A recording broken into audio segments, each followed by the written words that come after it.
안녕하세요. 책방의 묘미입니다.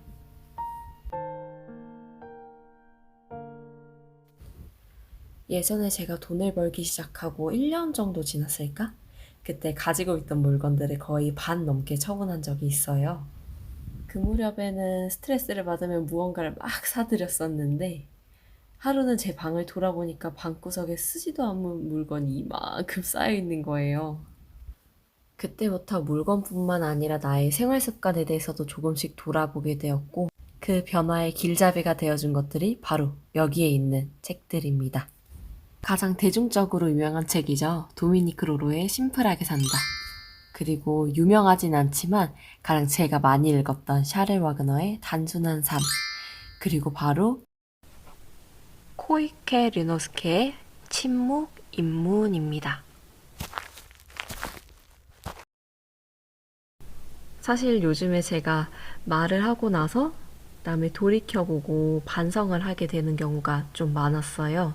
처음부터 의도한 건 아니더라도 괜히 내 이야기를 은연중에 많이 하고 싶어 한 건 아닐까? 남의 좋지 않은 점을 얘기한 건 아닐까? 등등등.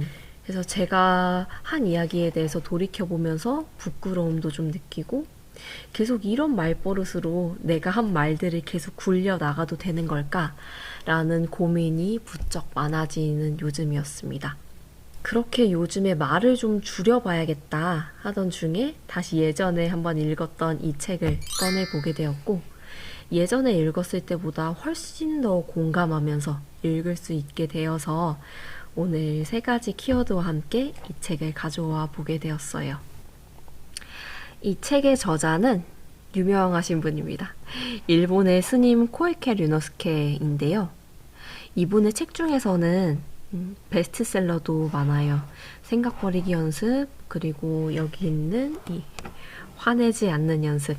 책들의 가장 큰 특징은 불교 교리를 기반으로 한 이야기들이 많이 나와 있다는 점인데요.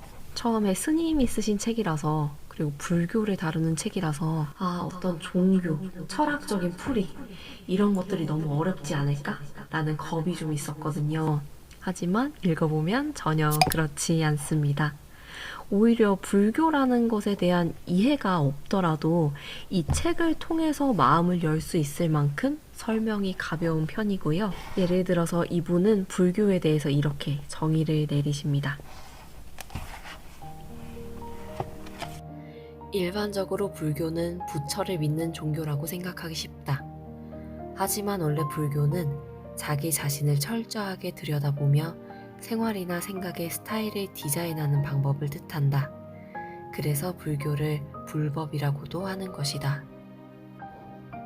불법을 따르는 자는 자기라는 방 속에 쓰레기를 버리고 깨끗이 청소를 한 뒤 그 방에 어떤 가구를 들여놓는 것이 가장 잘 어울릴지를 결정하는 사람이다.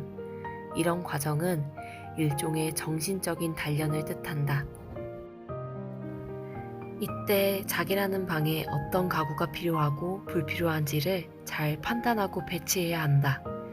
그리고 이런 일을 전문적으로 도와줄 수 있는 사람이 바로 승려이다.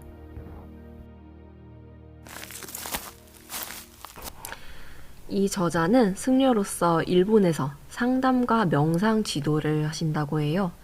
그래서 그런지 책에서는 일반 사람들이 느끼는 일상의 어려운 부분들에 대해서 주로 다루고 있습니다. 특히 이 책에서는 말하는데 어려움을 느끼는 것들에 대해서 중점적으로 다루고 있는데요. 예를 들어서 말이 자꾸 빨라져서 결국에는 내가 무슨 말을 하고 있는지 모를 때, 남을 위해서라고 쓴소리를 뱉었는데 그 다음에 마음이 찜찜할 때, 그리고 누군가에게 잘못을 해서 사과를 해야 할 때, 이럴 때 내가 어떤 마음을 가지고 그런 말을 해야 하는지 혹은 말을 하지 않아야 하는지에 대해서 돌아보게 해주는 책입니다. 특히 저는 이 책에서 사과하는 마음에 대한 부분이 가장 와닿았었는데요. 예전에 저는 잘못을 했다고 하면은 바로 그것을 인정하는 게 가장 중요하다고 생각을 했는데 이 부분을 읽고 바로 잘못을 시인하는 것보다 더 중요한 게 있구나에 대해서 좀 생각을 해볼 수 있게 되었어요. 메일을 주고받을 때뿐만이 아니라 어떤 경우에든 미안합니다를 연발해서는 안 된다. 그렇게 하면 진심으로 사과하고 있지 않다는 인상을 주고 미안합니다라는 말 자체의 가치도 떨어뜨린다. 즉, 사과 인플레이션이 일어난다. 이렇게 되면 정말 사과해야 할 일이 생겨 뭐라고 말씀드려야 할지 모르겠습니다. 정말 죄송합니다. 라고 진심을 담아 사과해도 늘 그렇듯이 적당히 사과하고 넘어가는 인상을 주게 된다. 따라서 입에 발린 죄송합니다나 미안합니다에는 나는 변하지 않겠습니다 라는 메시지가 숨겨져 있다고 볼 수 있다. 그 자리를 일단 모면할 생각에 사과는 했는데 막상 상대가 받아주지 않으면 그러니까 미안하다고 했잖아 하며 오히려 벌컥 화를 내는 경우도 있다. 침묵 임무는 말 그대로 말을 하는 것보다 침묵을 하는 방법에 대해서 이야기를 해주고 있는데요. 단순하게 이런 경우엔 말을 하지 않는 게 좋아, 말 조심해, 이런 게 아니라 좋지 않은 영향을 주는 말을 내가 하고 싶을 때, 좀 더 나아가서 내가 누군가와 대화를 할 때 그때 내가 느끼는 감정들에 대해서 천천히 살펴보도록 해주는 책입니다. 목차를 살펴보면 여러 가지 이야기들이 많아요. 특히 마지막 부분에는 이 책의 좀 재밌는 부분이기도 한데요. 누구나 한 번쯤 겪어봤을 상황들에 대해서 이야기해주면서 이런 경우에는 주관적으로 내가 만든 기분이 어떤 건지, 그리고 이 마음을 명상을 통해서 어떻게 내 마음대로 요리를 할 수 있는지에 대한 솔루션을 주고 있어요.